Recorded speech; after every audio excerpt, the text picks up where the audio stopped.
నమస్తే, good morning, welcome to news analysis. నేను రాజేంద్ర. ఇక ముందుగా రెండు తెలుగు రాష్ట్రాల్లోని ప్రధాన వార్తాపత్రికల్లోని ప్రధాన వార్తలను ఒకసారి చూద్దాం. ముందుగా తెలంగాణ వార్తాపత్రికలు చూసుకుంటే తెలంగాణ ఈనాడుకి సంబంధించి వారు చూసుకుంటే జస్టిస్ ఘోష్ కమిషన్ నివేదికపై చర్యలు సభలో చర్చించాక లేకపోతే ముందా. కాళేశ్వరం ప్రాజెక్టుకు సంబంధించి కేసీఆర్ హరీష్ రావు నిన్న ఏదైతే తెలంగాణ హైకోర్టులో పిటిషన్ దాఖలు చేశారో ఆ ఘోష్ నివేదికను రద్దు చేయాలంటూ కూడా హైకోర్టులో పిటిషన్ దాఖలు చేస్తే దానికి సంబంధించిన వార్తను బ్యానర్ ఐటమ్గా ప్రశ్నించారు. ఇక స్పష్టత ఇస్తేనే కేసీఆర్ హరీష్ రావు పిటిషన్పై ముందుకు వెళ్ళగలం, ప్రభుత్వానికి హైకోర్టు సూచించింది. విచారణ నేటికి వాయిదా వేశారు.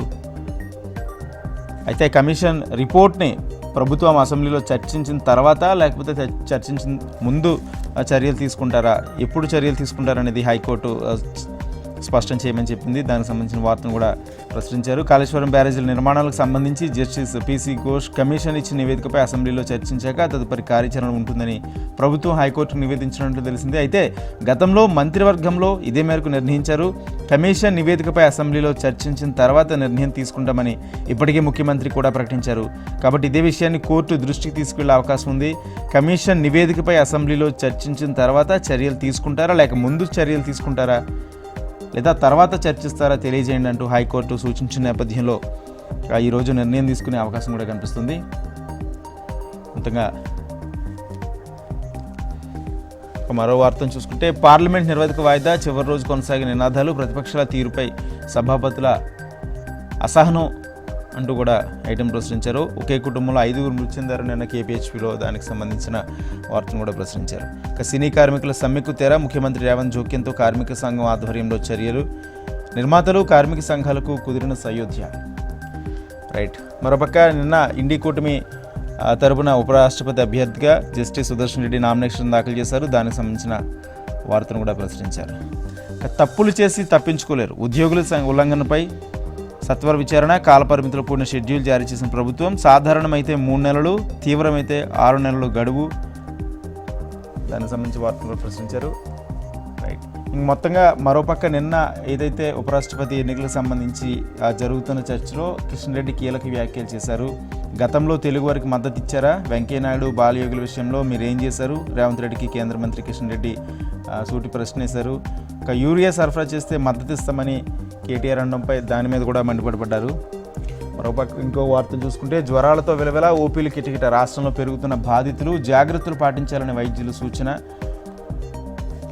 ఇక ఇది ఇవాళ ఈనాడు. నెక్స్ట్ ఆంధ్రజ్యోతి. బీమాపై ధీమా, ఆరోగ్య జీవిత బీమాపై జీఎస్టీ పూర్తిగా మినహాయింపు.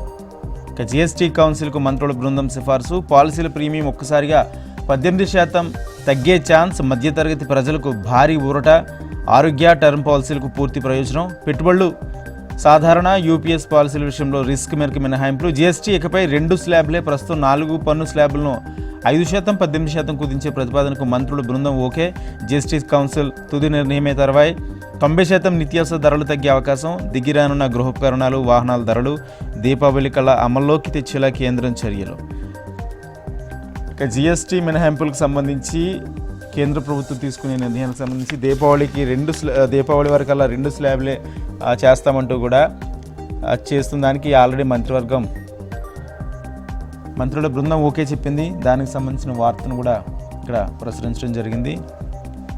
మరో వార్తను చూసుకుంటే ఇక సుప్రీంకోర్టు ప్రధాన న్యాయమూర్తి జస్టిస్ గవై నిన్న కీలక వ్యాఖ్యలు చేశారు. దానికి సంబంధించిన వార్తను కూడా ప్రచురించారు. కోర్టులు చేతులు కట్టుకుని కూర్చోవాలా, గవర్నర్ బిల్లులు నిరవధికంగా నిలిపివేస్తే చట్టసభలు నిర్వీర్యమవుతాయి, రాజ్యాంగ విధి నిర్వర్తించాల్సిన వారు ఆ పని చేయనప్పుడు మేము జోక్యం చేసుకోవద్దా, సొలిసిటర్ జనరల్ నిలదీసిన సీజేఐ, బిల్లుల ఆమోదానికి గవర్నర్కు రాష్ట్రపతికి రాజ్యాంగంలో కాలపరిమితి లేదంటూ కూడా వ్యాఖ్యలు చేశారు. అయితే తప్పు జరిగినట్లు దిద్దుబాటు ఉండాల్సిందేనంటూ సీజేఐ స్పష్టీకరణ చేశారు. ఏదైతే బిల్లులు ఇటు తెలంగాణ ప్రభుత్వం ప్రవేశపెట్టిన బీసీ బిల్లుకి సంబంధించి కానీ కొన్ని బిల్లులు కానీ రాష్ట్రపతి దగ్గర కానీ ఇటు గవర్నర్ దగ్గర కానీ ఉండిపోవడంతో దానికి సంబంధించిన కూడా సీజేఐ కీలక వ్యాఖ్యలు చేశారు. అది ఎప్పటికప్పుడు క్లియర్ చేయాలన్నట్టుగానే ఆ వ్యాఖ్యలు ఉన్నట్టు కూడా తెలుస్తుంది. రైట్. ఇక ఇంజనీరింగ్ కాలేజీల ఫీజులకు సంబంధించి 6 అంశాలతో ఆధారంగా ఫీజులు నిర్ణయానికి సంబంధించి వార్తను కూడా ప్రచురించారు. ప్రైవేట్ ఇంజనీరింగ్ వృత్తి వైద్య కాలేజీల్లో ఫీజుల నిర్ధారణకు కొత్త నిబంధనలు, బోధనలో నాణ్యత, ప్రాంగణ నియామకాలు, ఫీజులో పారదర్శకత, పరిశోధనలకు ప్రోత్సాహం, జాతీయ అంతర్జాతీయ ర్యాంకుల్లో సత్తా, రాష్ట్ర ప్రభుత్వ నిబంధనలకు అమలు, ఫీజులను సవరించే అధికారం ఎఫ్ఆర్సీకి 25 నుంచి ఫీజుల పెంపు దరఖాస్తు. దీనికి సంబంధించిన కూడా వార్తను ప్రచురించారు. ఇక మరో వార్తను చూసుకుంటే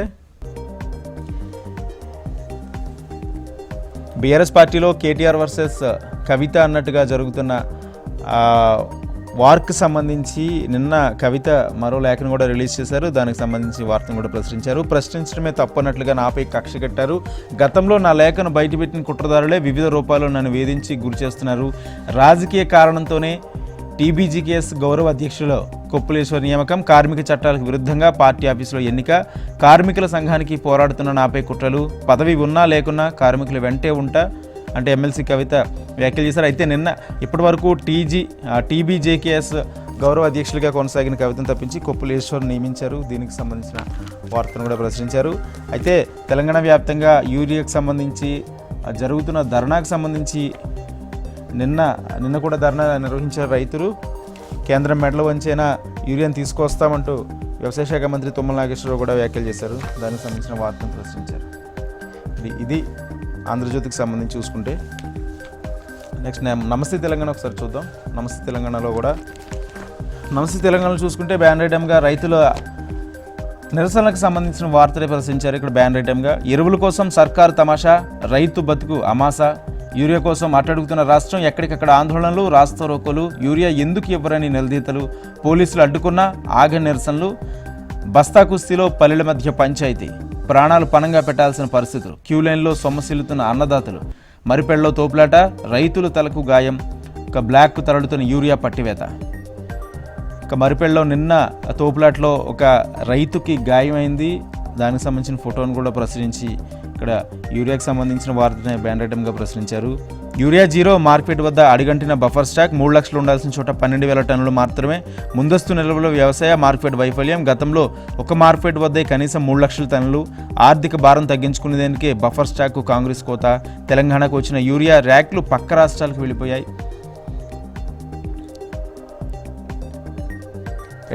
మొత్తంగా రాష్ట్ర వ్యాప్తంగా యూరియాకు సంబంధించి రైతులు గత కొన్ని రోజుల నుంచి కూడా నిరసనలు వ్యక్తం చేస్తున్నారు. కనీసం యూరియా కూడా అందట్లేదంటూ కూడా ప్రతిరోజు నిరసన వ్యక్తం చేస్తున్నారు. నిన్న కూడా పెద్ద ఎత్తున నిరసన వ్యక్తం చేస్తారు. అయితే ఇటు యూరియా తిరిగి రాజకీయ రణరంగానే మారింది. ఇటు అధికార పక్షం కానీ లేకపోతే ప్రతిపక్షాలు కానీ ఒకరికొకరు విమర్శలు చేసుకుంటూ ఉంటున్నారు.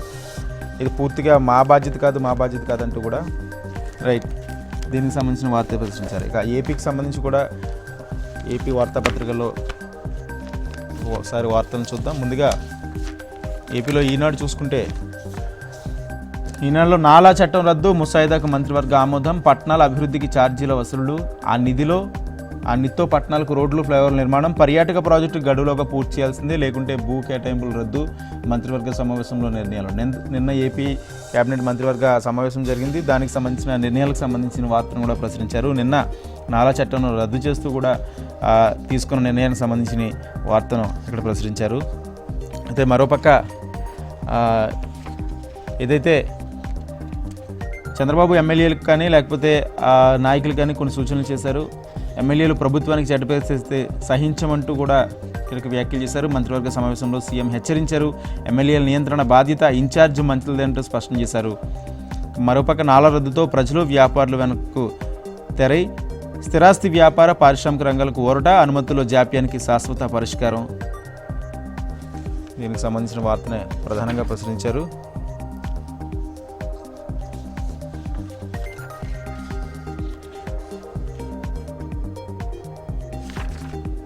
రైట్ ఏపీ ఆంధ్రజ్యోతి కూడా ఒకసారి చూద్దాం. ఆంధ్రజ్యోతిలో ఈ బీమాకి సంబంధించి జిఎస్టీకి సంబంధించిన వార్తనే ప్రధానంగా ఇక్కడ ప్రచురించారు. ఏదైతే ఈ జిఎస్టీ స్లాబులు తగ్గించడం వల్ల ఇటు హెల్త్ పాలసీలు కానీ లేకపోతే టర్మ్ పాలసీలు కానీ ప్రీమియంలు తగ్గే అవకాశం ఉంది. వాటి మీద పూర్తి మినహాయింపులు ఇచ్చే ఛాన్స్ ఉన్నట్లుగా కూడా కనిపిస్తుంది.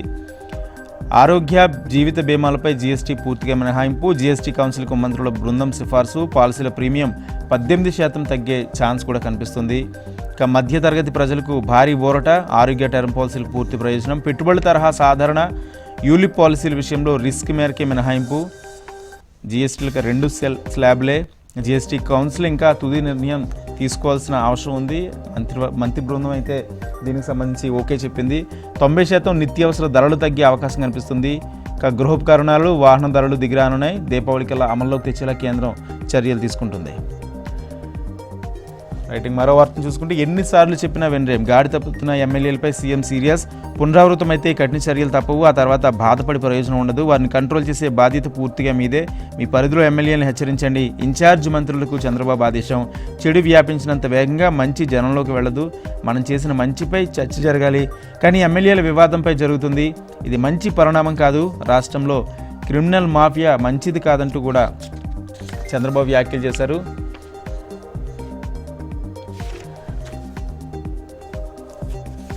సాక్షి కూడా చూద్దాం.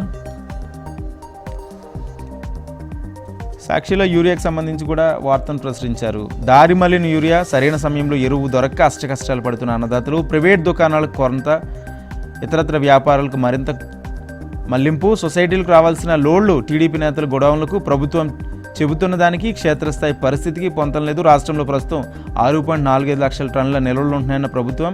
ఇందులో సొసైటీలు, ఆర్ఎస్కేలు, మార్కెట్ల వద్ద ఉన్నది 1.2 లక్షల టన్నులే, మిగతాదంతా ప్రైవేట్ హోల్సేల్ రీటైల్ వ్యాపారుల వద్ద బ్లాక్. సోద్యం చూడడం మినహా ఏమీ చేయలేకపోతున్న అధికార గణం. అందువల్లే ఆర్ఎస్కేలు, సొసైటీల్లో నో స్టాక్ బోర్డులు. ఇదే సాగుతో బహిరంగ మార్కెట్లో నిలువ దోపిడీ, నీట మునిగిన పంటను కాపాడుకునేందుకు అధిక ధరతో కొనుగోలు. గత ప్రభుత్వంలో ఇలాంటి పరిస్థితి లేదని రైతుల ఆవేదన. ఇటు తెలంగాణ వ్యాప్తంగానే కాదు, అటు ఏపీలో కూడా యూరియా దొరక్క కొన్ని ప్రాంతాల్లో రైతులు ఆందోళన వ్యక్తం చేస్తున్నారు. దానికి సంబంధించిన వార్తనే ఇక్కడ ప్రధానంగా ప్రచురించడం జరిగింది. ఇదే వార్త. రైట్, మరో ఐటెం చూసుకుంటే ఇక మొన్న ఏదైతే శ్రీకాంత్ పెరోల్ అనే వార్తకు సంబంధించి దాన్ని కూడా హైలైట్ చేశారు. హోంమంత్రి అనిత ఒత్తిడితోనే శ్రీకాంత్ పెరోల్ తొలుత తిరస్కరించిన హోంశాఖ జాయింట్ సెక్రటరీ, అయినా పెరోల్ కావాల్సిందంటూ పట్టుబట్టిన టీడీపీ ఎమ్మెల్యేలు. శ్రీకాంత్ సన్నిహితురాలు అరుణతో హోంమంత్రి డీల్ కుదిర్చినవైనో డీల్ ఓకే కావడంతోనే స్వయంగా నోట్ ఫైల్పై సంతకం చేసిన అనిత తప్పని పరిస్థితిలో పెరోల్ మంజూరు చేస్తూ ఉత్తర్వులు జారీ చేసిన హోం సెక్రటరీ. ఈ మేరకు ముఖ్యమంత్రి కార్యాలయానికి ఇంటెలిజెన్స్ వర్గాల నివేదిక అంటూ కూడా వార్తను కూడా ప్రచురించారు. ఇవి మొత్తంగా 2 తెలుగు రాష్ట్రాల్లో ఉన్న ప్రధాన వార్తాపత్రికల్లోని వార్తలు చూసుకుంటే ఇలా ఉన్నాయి. మొత్తంగా డిబేట్ కంటిన్యూ చేసే ముందు షార్ట్ బ్రేక్ తీసుకుందాం. Stay with us.